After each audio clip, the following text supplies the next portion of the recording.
প্রায় 6 মাস পর বাগান খুলে যাওয়ায় খুশি শ্রমিক ও মালিক পক্ষ। প্রায় 6 মাস আগে পুজোর বোনাস নিয়ে অশান্তি শুরু হয় রাজগঞ্জ গধেয়াগঞ্জ গ্রামে বাণী টি স্টেটে। এই চা বাগানে প্রায় শতাধিক শ্রমিক রয়েছে। বোনাস নিয়ে শ্রমিক ও মালিক পক্ষের অসন্তোষ তৈরি হয়। তারপরেই চা বাগান বন্ধ করতে বাধ্য হয় মালিক পক্ষ। কর্মহীন হয়ে পড়ে প্রায় শতাধিক শ্রমিক। তারপর বহুবার ত্রিপাক্ষিক বৈঠক হলেও সমাধান সূত্র বের হয়নি। অবশেষে সোমবার জলপাইগুড়ি শ্রমিক দপ্তরের ত্রিপাক্ষিক বৈঠকের মাধ্যমে সমস্যার সমাধান হয়। শ্রমিকদের বোনাস প্রদান করা হবে 2 কিস্তিতে। কিছু শর্ত সাপেক্ষে বাগান খোলার সিদ্ধান্ত নেয় মালিকপক্ষ। সেই মতে বুধবার সকাল থেকে শ্রমিকরা কাজে যোগ দেয়। দীর্ঘদিন বাদে কাজে যোগ দিয়ে খুশি শ্রমিক মহল। কাজে যোগ দেওয়ার আগে এক বৈঠক করা হয়। সেই বৈঠকে উপস্থিত ছিলেন তৃণমূল শ্রমিক সংগঠনের জেলা সভাপতি তপন দে। এই বিষয়ে শ্রমিকরা জানায়, আমরা খুব খুশি। হ্যাঁ, আজকে আমরা খুশি আছি। কতটা সমস্যা আছে? সমস্যা ছিল, কিন্তু 7 মাস থেকে সমস্যা ছিল। এখন আজকে বাগান খুলছি সবাই মিলে।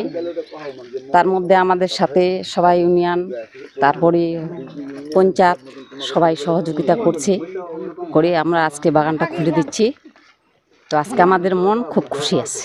করলো আমাকে সবাইকে ভালো লাগছে। আর যদি এরকম কোনোদিন হয় না, ঠিক আছে, আর যদি এরকম হয় তাহলে আমাকেও পুরা খারাপ লাগছে, কিন্তু আমারও ঘরে থাকার মন করে না। আর কাজটা চললে তো আমাদেরও ভালো, মালিকেরও ভালো। কাজটা ছিল অসুবিধা, আর মাস ভরে কাজ নাই, সব মহিলাগুলো তো বাড়িতে থাকে। আর বাগানে যদি কাজ থাকে তো করতো মহিলাগুলা, তাহলে অত কষ্ট হইতো না।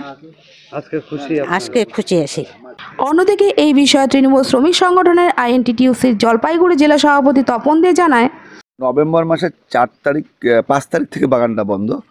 তো সুরাহা বলতে গেলে আমাদের যেটা দাবি ছিল, যে আইটিপির যে বোনাস চুক্তি হয়েছিল 15 টাকা 40 পয়সা, 15.40%, সেই 15.40% যে বোনাস, সেটাই আমরা মালিক পক্ষের কাছে আদায় করতে সক্ষম হয়েছি, এবং সেটা 2 কিস্তিতে দিবে। এটা যদি মালিক পক্ষ দুর্গাপূজার আগে বা পরে ইউনিয়নের সাথে বসে আলোচনা করে নিত শ্রম দপ্তরের মাধ্যমে বা আইটিপির মাধ্যমে, তাহলে হয়তো বাগানটা এই যে 4-5 মাস যে বন্ধ ছিল, এটা বন্ধ থাকতো না, এবং শ্রমিকরাও কষ্ট পেত না, এবং বাগানের যে হাল হয়েছে, বাগানের অনেক গাছ প্রায় মৃত প্রায়, সেটা হতো না। পাশাপাশি যে 5 জন শ্রমিকের বিরুদ্ধে মালিকের যে অভিযোগ, যাদের বিরুদ্ধে আইনগত ব্যবস্থা নেওয়ার যে সিদ্ধান্ত হয়েছে, সেটা হয়তো হতো না। সাময়িক তাদেরকে কর্মবিরতিতে রাখতে হচ্ছে। এটা ইউনিয়নের পক্ষে আমাদের খুব দুঃখজনক ঘটনা যে 5 জন শ্রমিকের বিরুদ্ধে ডোমেস্টিক ইনকোয়ারি হবে, তাদেরকে বাদ দিয়ে আমাদের বাকি 95 জন শ্রমিককে নিয়ে বা 115 জন ক্যাজুয়াল পার্মানেন্ট যে শ্রমিক আছে, তাদের কথা চিন্তা করে 5 জন শ্রমিককে আপাতত সাসপেনশনে থাকতে হচ্ছে। সেই সিদ্ধান্তকে মেনে নিয়েই আমরা কিন্তু বাগানটা খুলে দিচ্ছি, এবং আগামী দিনে আশা করি 5 জন শ্রমিকের বিরুদ্ধে যে অভিযোগ, সেটা মালিক প্রমাণ করতে পারবে না। আমাদের শ্রমিক ভাইরা সব ঐক্যবদ্ধ আছে, এবং সেই 5 জন শ্রমিককেও আমরা ইউনিয়নের পক্ষ থেকে বহাল করতে সমর্থ হব। বকেয়া সমস্ত বিল মালিক পক্ষ দিয়ে দিবেন। আগামী শনিবার দিন যে বাগান বন্ধের আগে যে মজুরি বকেয়া ছিল, সেগুলো আগামী শনিবার প্রদান করবেন। এবং বাগানের বিশেষ পরিস্থিতি আমরাও লক্ষ্য করলাম, এবং উনি সেটা আবেদনও রাখছেন সেদিন আইটিপির মিটিংয়ে, যে যদি অতিরিক্ত বৃষ্টি হয়ে যায়, তাহলে বাগানে হয়তো সমস্ত শ্রমিকদেরই কাজ স্বাভাবিক থাকবে, আর না হলে হয়তো 2-4 দিন বা 15 দিন বা 1 মাসে হয়তো একটু রোটেশন করতে হতে পারে। সেটা আমরা সব শ্রমিকদের সাথে আলোচনা করলাম। সমস্ত পরিস্থিতিতে আমরা মালিক পক্ষকে সহযোগিতা করব, এই জন্যই যে উনি আমাদেরকে আগস্ট মাসে এবং সেপ্টেম্বর মাসের মধ্যে 2টা কিস্তিতে বোনাসের 15.40 যে বোনাস হয়েছিল চুক্তি, সেই চুক্তি অনুযায়ী পয়সা দিয়ে দিবেন, টাকা দিয়ে দিবেন।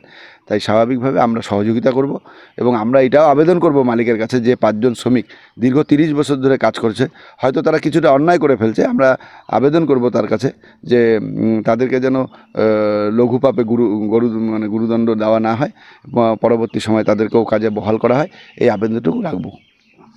অন্যদিকে বাগানের মালিক গৌতম দত্ত জানায়, আজকের থেকে বাগান খোলার সিদ্ধান্ত হয়েছে। কতগুলো আমাদের ছিল, সমস্যা কতগুলো ছিল, সেগুলো আমরা গত পরশুদিন 13 তারিখে আইটিপিএতে আমরা আলোচনার মাধ্যমে শ্রমিকদেরও কিছু বক্তব্য ছিল, আমাদেরও কিছু বক্তব্য ছিল, উভয় পক্ষে আমরা আলোচনার মাধ্যমে সব মিটিয়ে নিয়েছি। আশা করি আজকের থেকে বাগানের কাজ শুরু হলো। আশা করি আমরা আশাবাদী যে আগামী দিনে শান্তিপূর্ণভাবে বাগান পরিচালনা করতে পারবো।